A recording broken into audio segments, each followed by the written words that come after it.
There you have it. Collard Valley Cooks Salisbury steak.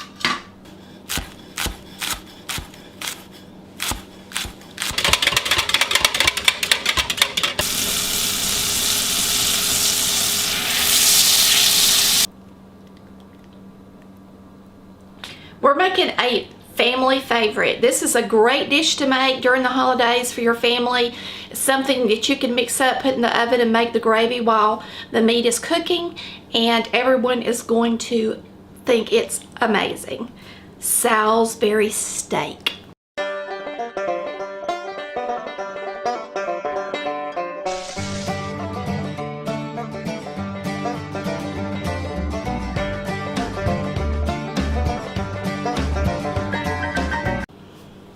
We're going to start off with 1.5 pounds of ground chuck. I'm going to put in a 1/2 teaspoon of pepper. We're going to use a packet of Lipton onion. I chose beefy onion because this is a beef dish. Of course, they have different ones. So we're going to pour this in here. Remember, this has a lot of salt in it. And it has onion in it, but we're going to put some green onion in there too. We're going to use 1 egg. This is an actual jumbo egg, so just make sure you at least use a large egg. We're going to use some crackers. You can use breadcrumbs, stuff and mix, whatever you've got handy. Make your own breadcrumbs. But the great thing about using crackers is everybody's got some. And if you don't, you need to buy some, okay? I'm going to use about 1/2 sleeve of these in here. So you're just going to crunch them. See how easy that is? It's not hard. It's a great ingredient to have on hand. If you have oyster crackers, you can use those too. Just crush them. Now I'm going to set this down here for a minute, and we are going to put in some green onion. I'm going to put in 2 larger green onions. And you can put as much green onion in yours as you like, but we like it, and so I'm going to put a good bit of green onion in ours. So we're just going to dice this green onion. Good thing about dicing the onion and putting it in there is it's not going to separate your meat like big chunks of regular onion will. If you like our cut boards or anything you see in our kitchen, you can go to www.collardvalleycooks.com. There are tabs at the top for different categories for you to buy and purchase my favorite things through Amazon. And then these cutting boards are actually through an individual guy named Kevin who makes them custom made. We're going to get this onion in the bowl. Now for our secret ingredients. Everybody should have these ingredients at home. I'm trying to make this simple so that it's not hard for you to make it. We're going to use some yellow mustard. We're going to use about 2 teaspoons. I'm going to use a couple of tablespoons of ketchup.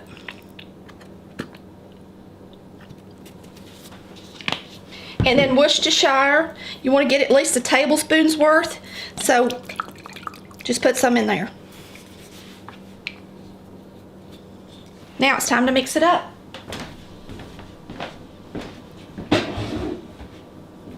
It is just too hard to try to mix up a meatloaf or steak, or there's a lot of things you just need to use your hands for, and this is one of them.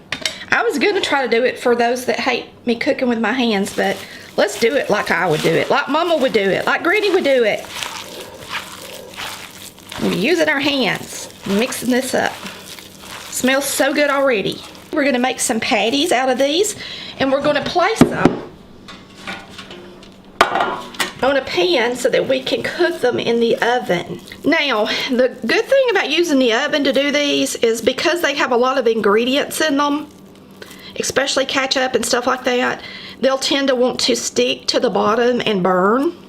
If you put them in the oven and just make your gravy on the stove top, then you don't have anything to worry about. They're going to be beautiful. They're going to look good. All the grease is going to come out of them. They're just going to do great. But try to get them all about the same height in your pan. Now let me wash my hands and we'll get them in the oven.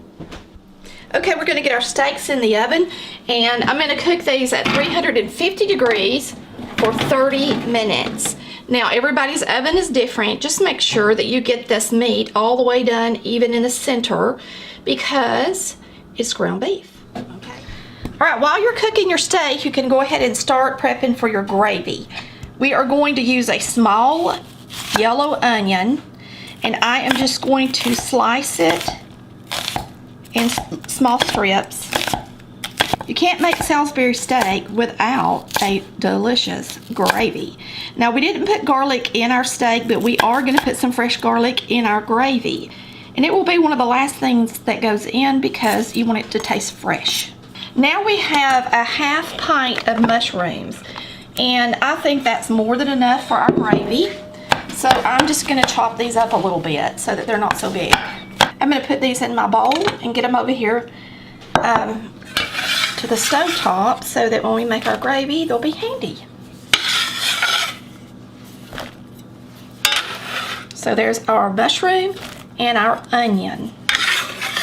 And our garlic will go in last, okay? After our gravy is really made. All right, let's go over here. Now we can go ahead and preheat an iron skillet. Right now it's on a low temperature, preheating. And while we do that, we can go ahead and put a half stick of butter in our skillet and let that be melted. I am going to open up some beef stock. Now, I prefer stock over broth. So if you're making it and you want it to be hearty, then buy the stock. And if you have some on hand that you've made at home, of course, use it. It smells so good.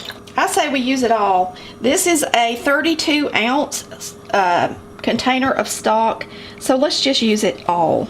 I think it'll probably be right at 4 cups. Now we're going to put in some cornstarch. We're using cornstarch instead of flour so that our gravy is a nice clear brown gravy, okay?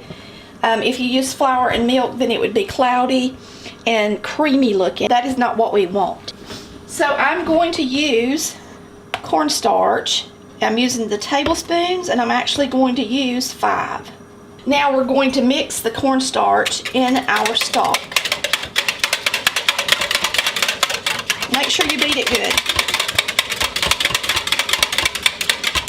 You want to use a wire whisk and make sure that cornstarch gets down in there good so that you do not wind up with a lumpy gravy.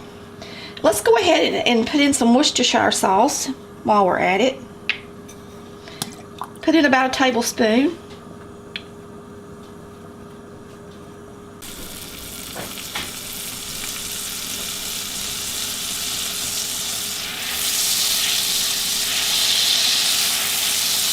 We're going to put in our mushrooms and onion.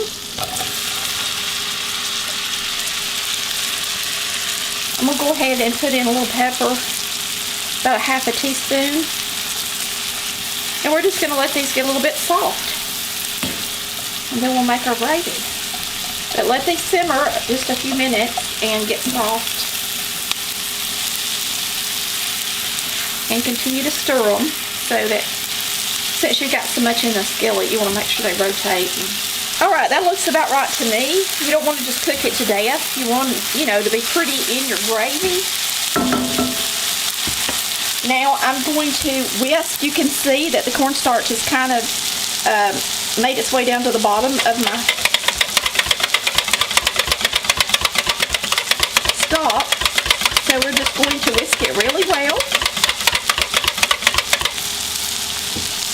And then we're going to pour it into the skillet. Now, using cornstarch will actually clear it up once it thickens, okay? Now, at this point is when I'm going to add my garlic. I did not want my garlic to sit on the bottom of the skillet and roast.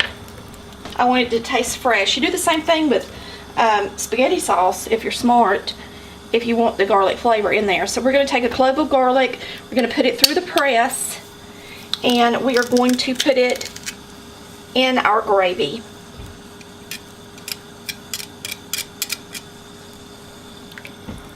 And one ought to be plenty to give it some flavor. So we're just going to wait till this heats up and thickens. It'll just take a minute. Okay, our steak's got about 4 minutes left on the clock. You can see as it heats up, it's starting to turn brown. So the color of the stock is going to come back, and the starch is going to turn clear once it heats.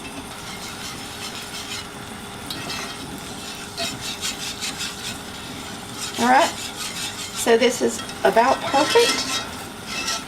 So we're just going to turn it off and leave it sitting here until we pour it over our steak. All right, we're going to take these out of here.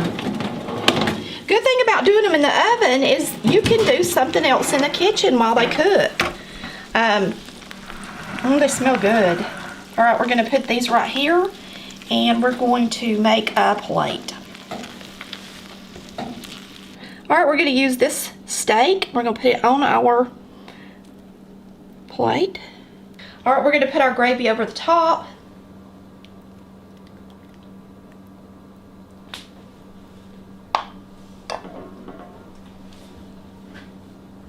There you have it. Colored Valley Cooks Salisbury steak.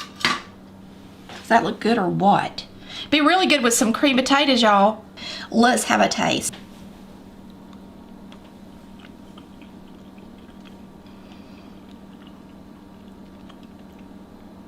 That's some good eats. Gravy myself because the meat is so salty and flavorful. I would make the gravy just like I did. Your family's gonna love you when you make them this dish, I promise. It is so good. Make some cream potatoes and peas or green beans to go with it. Wow, how delicious is that?